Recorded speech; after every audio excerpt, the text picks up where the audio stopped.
The most accessible place for you to invest your money is the stock market. But just because it's accessible doesn't mean it's easy. And the last thing you want to do is just blindly throw your money into the market. Thing about economic recessions and crashes is not every business makes it out alive. I mean, we've already seen bankruptcies in the energy space, the retail space, the travel space, and you can expect that we'll see more bankruptcies as time goes on. The last thing you want to do is just throw your money into a company thinking, man, this company is going to get rich because it's so cheap right now, and then you find out this company goes under and you just lost all your investments. That's why you want to do your own due diligence and not just blindly listen to a random guy on YouTube. Did you just say random guy on YouTube? If you don't know how to analyze a company or research a company, then you might want to consider investing in an index fund. You can think of an index fund kind of like a big group of stocks. Some of the more popular index funds are SPY, SPY, and VOO. Now, I'm not telling you what to invest in, just an example, but both of these index funds are comprised of the top 500 companies in the United States. So if you invest in those funds, you get exposure to all 500 of those companies. Now, if one of the companies in that fund goes bankrupt, you're still okay because, well,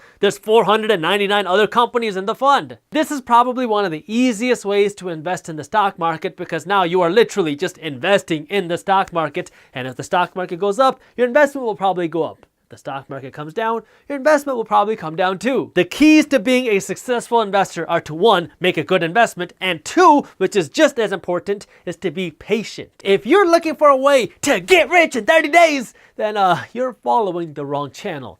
And anybody who tells you otherwise and tells you that investing is a way for you to get rich quick, well, then they are trying to sell you something. If you don't want to invest in stocks, then you can look into investing in real estate, and real estate is actually my favorite place to invest my money. When you invest in real estate, you own a tangible asset, a property, and then you get passive income from rent from the property. The downfall with real estate is it takes a lot more physical work to get started because you can't just buy up a bunch of properties through a click of a button, and it costs more money to get started. But remember what we said before, recessions are times where investments go on sale. But if you're sitting there thinking that real estate prices are just going to suddenly get cut in half, you're going to be really disappointed. Real estate prices don't fluctuate as fast or as much as stock market prices because it takes a lot more time for a real estate transaction to be done, versus you can buy or sell a stock in a second. So while you can see the stock market drop 30% in just a couple weeks, it takes real estate generally a whole lot longer to come down in price. What we do know, practically speaking, is that if unemployment is high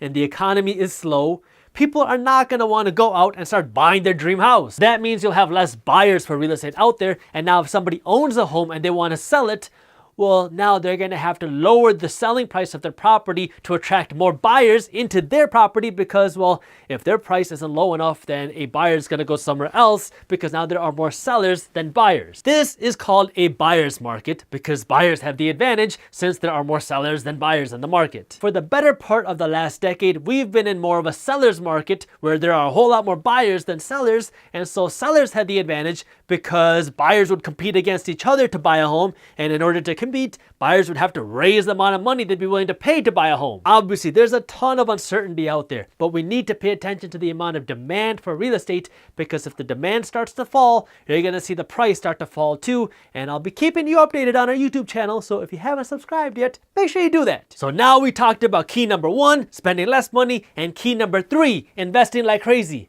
But what about key number 2? Earning more money. I like to save key number 3, earning more money, for last because once you understand that you will get the most bang for your buck and the most value when you spend less money on extra guac and more money on buying Chipotle, that's when earning more money will give you the most power. Can I still get some extra guac though? Remember that financial system we talked about just a minute ago with the 50-30-20 plan and the 75-15-10 plan?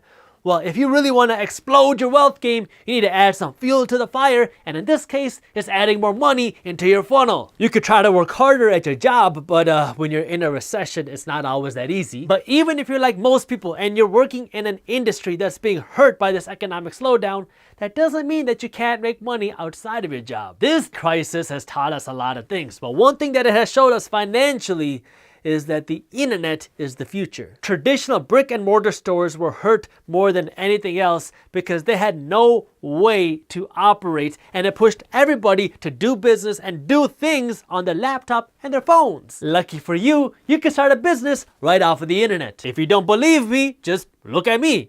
Minority Mindset is a completely digital financial news and financial education company. Plus, do you know what Airbnb, Hershey, Instagram, Uber, WhatsApp, and Disney all have in common?